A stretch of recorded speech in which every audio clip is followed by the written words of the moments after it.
The Convent, Part 1. Before closing his eyes, Jean Valjean had said, "Henceforth I must remain here." These words were chasing one another through Fauchelevent's head the whole night. To tell the truth, neither of them had slept. Jean Valjean, feeling that he was discovered and Javert was upon his track, knew full well that he and Cosette were lost should they return into the city. Since the new blast which had burst upon him had thrown him into this cloister, Jean Valjean had but one thought: to remain there.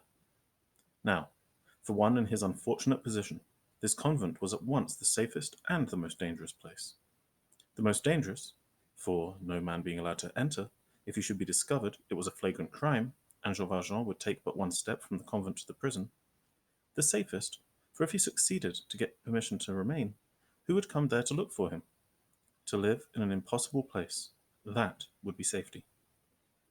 For his part, Fauchelevent was racking his brains.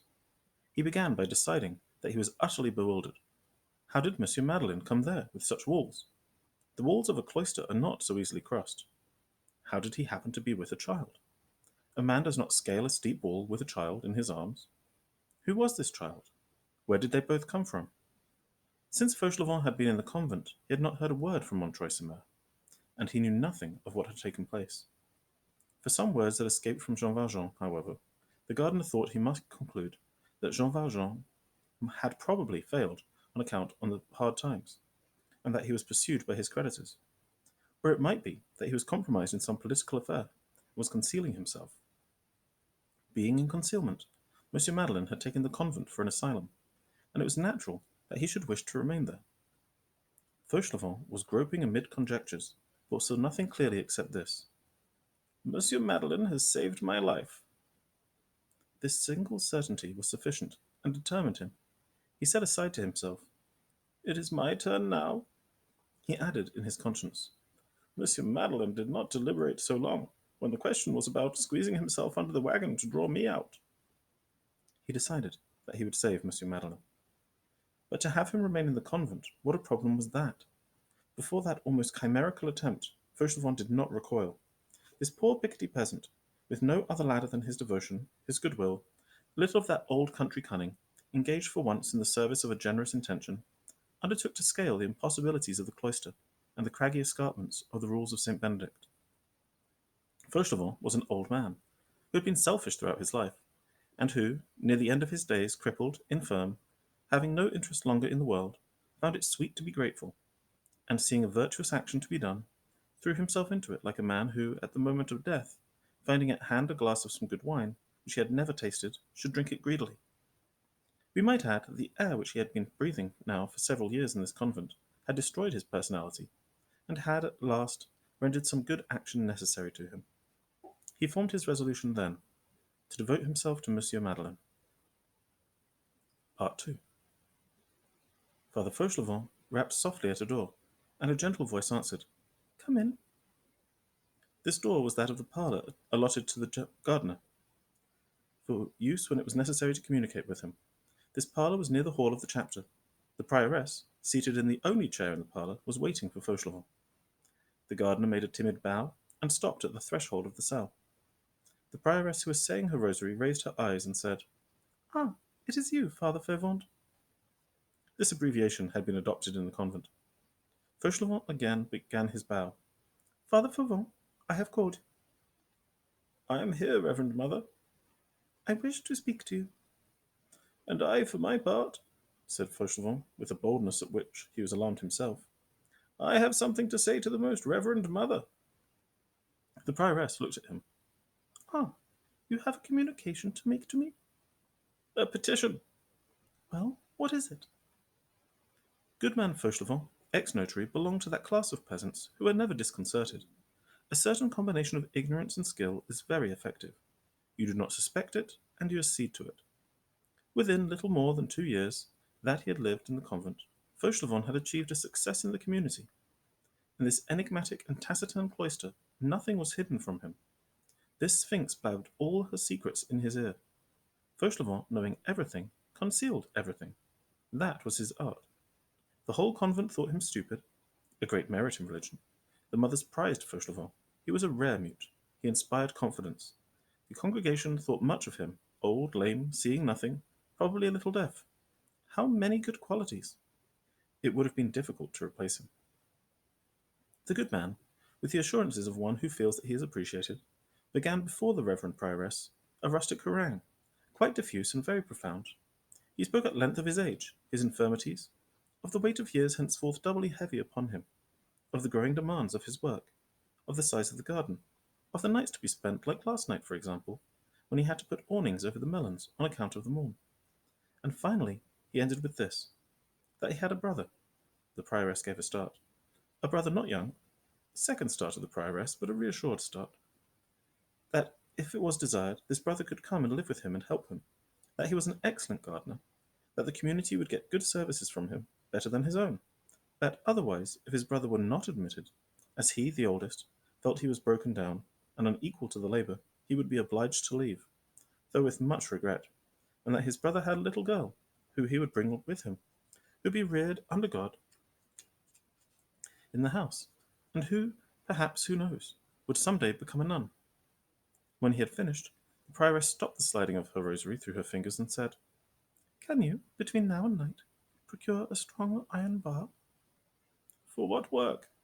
"To be used as a lever." "Yes, Reverend Mother," answered Fauchelevent. The Prioress, without adding a word, arose, went into the next room, which was the hall of the chapter, where the vocal mothers were probably assembled. Fauchelevent remained alone. Part 3. About a quarter of an hour elapsed. The Prioress returned and resumed her seat. Both seemed preoccupied. We report as well as we can the dialogue that followed. "Father Fauvent." "Reverend Mother." "You are familiar with the chapel?" "I have a little box there to go to mass and the offices." "And you have been in the choir about your work?" "2 or 3 times." "A stone is to be raised." "Heavy?" "The slab of the pavement at the side of the altar." "The stone that covers the vault?" "Yes." "That is a piece of work, but it would be well to have 2 men." "The stone is arranged to turn on a pivot." "Very well, Reverend Mother, I will open the vault." "And the 4 mother choristers will assist you." "And when the vault is opened?" "It must be shut again." "Is that all?"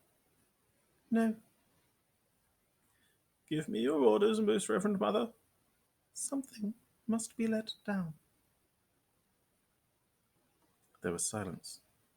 The Prioress, after a quivering of the underlip, which resembled hesitation, spoke. "Father Fauvent." "Reverend Mother." "You know that a mother died this morning?" "No."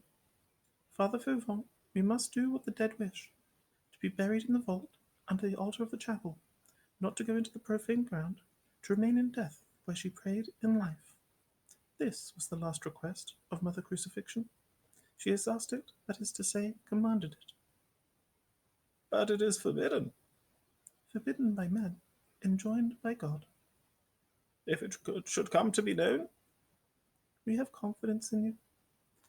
"But, Reverend Mother, if the agent of the Health Commission—" "Saint Benedict II, in the matter of burial, resisted Constantine Pogonatus." "However, the commissary of police—" "Chonon de la Mer, one of the 7 German kings who entered Gaul in the reign of Constantius, expressly recognized the rights of conventuals to be inhumed in religion, that is to say, under the altar." "But the inspector of the prefecture—" "The world is nothing before the cross. Martin, 11th general of the Carthusians, gave to his order this device: Stat crux dum volvitur orbis."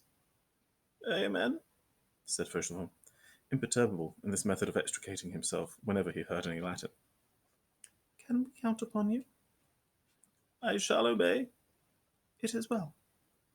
"Reverend Mother, I shall need a lever at least 6 feet long." "Where will you get it?" "Where there are gratings, there are always iron bars. I have my heap of old iron at the back of the garden." "Father Fauvent, be at the high altar with the iron bar at 11 o'clock. The office commences at midnight. You must all be finished a good quarter of an hour before." "I will do everything to prove my zeal for the community, Reverend Mother. Is this all?" No. What more is there then? There is still the empty coffin. This brought them to a stand. Fauchelevent pondered. The prioress pondered. Father Fauvent, what shall be done with the coffin? It will be put in the ground. Empty? Reverend Mother, I will put some earth into the coffin. That will have the effect of a body. You are right. Earth is the same thing as man. So you will prepare the empty coffin. I will attend to that. The face of the prioress, till then dark and anxious, became again serene. She made him the sign of a superior dismissing an inferior. Fauchelevent moved towards the door. As he was going out, the prioress gently raised her voice. Father Fauvent, I am satisfied with you. Tomorrow, after the burial, bring your brother to me, and tell him to bring his daughter.